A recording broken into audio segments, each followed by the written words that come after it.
चला आज करू आपण शिरा सोप्या पद्धतीचा करू आपण। हा रवा घेतला, एक वाटी तूप घेतले आता आणि एक कप दूध घेतले। चला आता आपण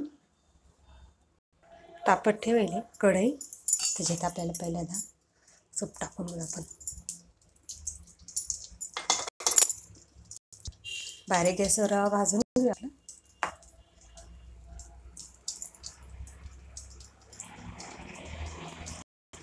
आपलं तूप आहे ना मस्त कडकडले, त्याच्यात असं रवा टाकून घेऊ। मी रवा चाळून घेतला होता, मी वाटणीमध्ये हे करून घेतला होता, ते चांगलं आहे।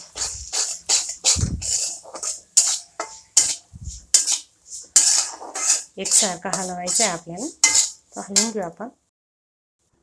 ज्या वाटीत रवा घेतला तर त्याच वाटीत साखर घेतलेली आहे, ते आपण हलवू एकसारखं। बारीक गॅसवर भाजायचं आहे आपल्याला रवा, चांगला भाजून घेऊ।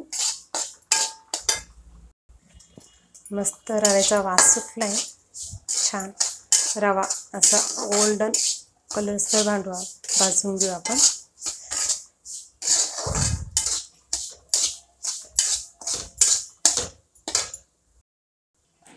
चला आपला रवा असा भाजलाय छान,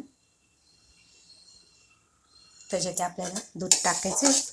मी कपामध्ये दूध घेतलं, ते दूध टाकते। कोणी कोणी गरम पाणी बी टाकू शकतो।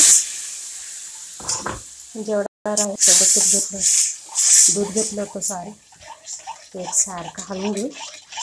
जेवढं घट्टसर होत नाही तर एकसारखंच हलवायचं आहे आपल्याला। आता घट्ट होत चाललंय, मस्त घट्ट झालेलं, एकसारखं हलवायचं म्हणजे आपलं रवा करपल्या जात नाही, लागल्या जात नाही। मस्त झालं,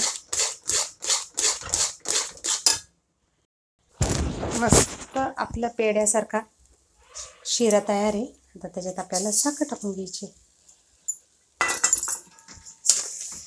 हे बी हलवून घेऊ आपण एकसारखं। आपली साखर पडू राहिली आता, बारीक गॅसवर आहे ना, मस्त पेढ्या आणि शिरा तयार आहे आपला। थोडी साखर पगळून घेऊ।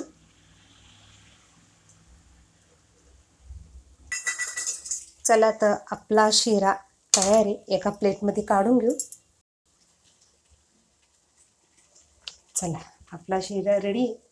चला तर मैत्रिणी, गरम गरम शिरा खायला आवडला तर लाईक करा, शेअर करा, कमेंटमध्ये सांगा शिरा कसा झाला। सगळ्यांना बाय बाय।